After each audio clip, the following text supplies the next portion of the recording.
चलो अगले कुछ सेकंड में तुम्हारी फोकस पावर चेक करते हैं। ये जो तुम्हें स्क्रीन पर कलरफुल बॉक्स दिख रहा है, इसमें से तुम्हें 1 से लेके 30 तक नंबर वाइज काउंटिंग करनी है और तुम्हारा टाइम स्टार्ट होता है अब।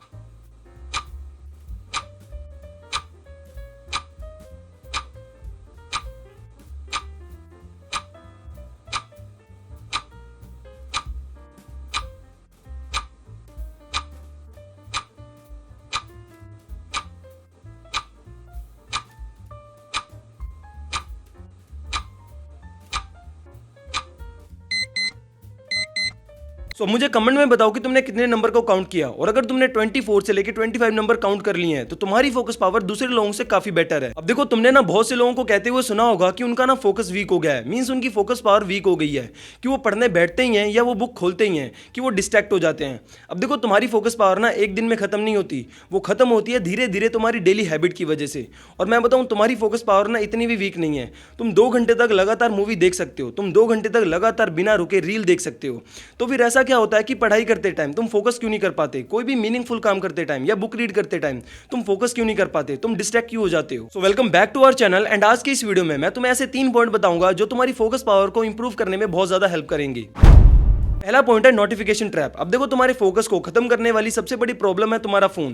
क्योंकि जब भी तुम कुछ पढ़ने बैठते हो, लाइक बुक रीड करने बैठते हो या कोई भी इंपॉर्टेंट काम करने बैठते हो, तो तुम्हारा फोन हमेशा पूरा टाइम तुम्हारे पास ही होता है। अब भले ही तुम उसे यूज ना कर रहे हो, भले ही तुम उसे हाथ ना लगा रहे हो, बट तुम्हारा ब्रेन ना तुम्हारे फोन पर आने वाली हर एक छोटी सी नोटिफिकेशन से अवेयर रहता है। उसे पता होता है कि कभी भी कोई भी नोटिफिकेशन आ सकती है, कभी भी कुछ भी मैसेज आ सकता है, कभी भी कोई भी कॉल आ सकती है। अब देखो, प्रॉब्लम ना नोटिफिकेशन की नहीं है, प्रॉब्लम है कि जब तुम उस काम के बीच में 1-2 बार अपने फोन को चेक कर लेते हो ना, तो तुम्हारा ब्रेन कंटिन्यूअसली डिस्ट्रैक्ट करना स्टार्ट कर देता है। मींस कि जैसे ही फोन वाइब्रेट हुआ, जैसे ही स्क्रीन ऑन हुई या नोटिफिकेशन की आवाज आई, तो तुम्हारा पूरा फोकस ना उस इंपॉर्टेंट काम से हटकर अपना फोन पर चला जाता है। और मैं बताऊं, this is the problem.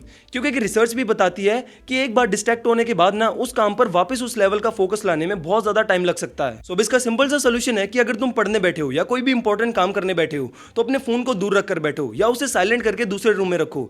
Means की पढ़ाई करते टाइम या कोई भी इंपॉर्टेंट काम करते टाइम स्क्रीन को बिल्कुल अवॉइड करो। और जब तुम पढ़ाई करते टाइम स्क्रीन को अवॉइड करोगे ना, तो तुम धीरे धीरे नोटिस करोगे कि पढ़ाई करते टाइम या कोई भी इंपॉर्टेंट टास्क करते टाइम तुम्हारी फोकस करने की एबिलिटी पहले से बहुत ज्यादा इंप्रूव हो चुकी है। बट अगर तुम अपना वो इंपॉर्टेंट काम अपने फोन से ही कर रहे हो, तो मेक श्योर कि तुम्हारी फालतू की सारी नोटिफिकेशन बंद हो। दूसरा पॉइंट है मल्टीटास्किंग। अब देखो, बहुत से लोगों को लगता है कि मल्टीटास्किंग ना एक स्किल है, कि अगर वो एक साथ 2 से 3 काम कर सकते हैं तो वो बहुत ज़्यादा प्रोडक्टिव हैं। लाइक पढ़ाई करते टाइम म्यूजिक सुन रहे हैं, बीच बीच में मैसेज चेक कर रहे हैं, या लैपटॉप पर काम करते टाइम यूट्यूब भी देख रहे हैं। अब देखो, ये ना सुनने में तो बहुत ज़्यादा प्रोडक्टिव लगता है कि मैं एक साथ इतने सारे काम कर सकता हूँ, बट तुम्हारा ब्रेन ना एक साथ मल्टीपल काम पर फोकस ही नहीं करता, वो बस एक चीज़ से दूसरी चीज़ पर शिफ्ट करता रहता है। और इसीलिए जब तुम 1 घंटा मल्टीटास्किंग करते हो ना, तो तुम्हें अंदर से फील आती है कि यार आज बहुत सारा काम किया। और जब तुम रिजल्ट देखते हो ना, तो तुम्हें लगता है कि यार मैंने कुछ भी काम नहीं किया, या जो मैंने पढ़ाई की थी वो अच्छे से हुई नहीं, या जो मैंने पढ़ा था वो मेरे को समझ ही नहीं आया। क्योंकि मल्टीटास्किंग ना तुम्हारे ब्रेन को ट्रेन कर रही है हर एक मिनट में कुछ चीज चेंज करने के लिए। लाइक तुम पढ़ने बैठे हो या अपने नोट्स बना रहे हो, तो तुम्हारा मन करेगा कि यार साथ में म्यूजिक भी सुन लेता हूं, या तुम लैपटॉप पर काम कर रहे हो तो तुम्हारा मन करेगा कि यार साथ में चाय एंजॉय कर लेता हूं। और मैं बताऊं, तुम कोई भी काम 30 मिनट पूरे फोकस के साथ करने बैठोगे ना, तो तुम्हारा ब्रेन डिस्ट्रैक्ट होने के नए नए तरीके ढूंढेगा कि अब ये कर लेता हूं, ये वर्क नहीं कर रहा तो अब ये कर लेता हूं। सो इसका सिंपल सा सोल्यूशन है कि एक टाइम पर एक ही चीज करो। अगर पढ़ रहे हो तो सिर्फ पढ़ाई, अगर बुक रीड कर रहे हो तो सिर्फ बुक ही रीड करो, अगर एडिटिंग कर रहे हो तो एडिटिंग ही करो, अगर कोई गेम खेल रहे हो तो अपना पूरा फोकस अपनी गेम पर रखो। क्योंकि तुम्हारा फोकस ना तब इंप्रूव नहीं होता जब तुम एक साथ 2-3 चीजों पर काम करोगे। तुम्हारा फोकस तब इंप्रूव होता है जब तुम एक चीज पर एक ही साथ पूरे फोकस के साथ काम करोगे। तीसरा पॉइंट है इंस्टेंट डोपामिन। अब देखो, तुम्हारे फोकस को डिस्ट्रॉय करने वाली सबसे डेंजरस हैबिट है कि जब तुम पूरा दिन बैठकर रील देखते हो, तो तुम्हें हर सेकंड में, हर एक मिनट में नया कंटेंट देखने को मिल रहा होता है। कभी मोटिवेशनल वीडियो, कभी फनी वीडियो, कभी इमोशनल ड्रामा, या फिर कभी कॉमेडी वीडियो। और मैं बताऊं, इसी के चलते बार बार तुम्हारा ब्रेन इंस्टेंट डोपामिन रिसीव करने लगता है। और मैं बताऊं, प्रॉब्लम यही है क्योंकि धीरे धीरे ना तुम्हारे ब्रेन को इसकी आदत होने लगती है और उसे हर एक सेकंड में, हर एक मिनट में कुछ नया चाहिए होता है। नई रील, नई वीडियो या नई नोटिफिकेशन। जस्ट इमेजिन, तुम डेली ना 1-2 घंटे नहीं, 4 से 5 घंटे बैठकर रील देख रहे हो। मींस की हर एक सेकंड में, हर एक मिनट में नई चीज कंज्यूम कर रहे हो। और फिर तुम एक दिन रैंडमली बैठते हो और बोलते हो कि मैं इस बुक के 10 पेज पढ़ूंगा या स्टडी करूंगा, या किसी भी काम पर फोकस करने के लिए बोलते हो, तो तुम्हारे ब्रेन को ना वो बोरिंग ही लगेगा। क्योंकि तुम्हारा ब्रेन ना उस टाइम से कंपेयर कर रहा होता है कि यार वहां तो मुझे हर एक नए सेकंड में, हर एक मिनट में नई चीज देखने को मिल रही थी, और यहाँ इतना ज्यादा एफर्ट है, इतना ज्यादा फोकस करने के बाद भी मेरे को रिजल्ट नहीं मिल रहा।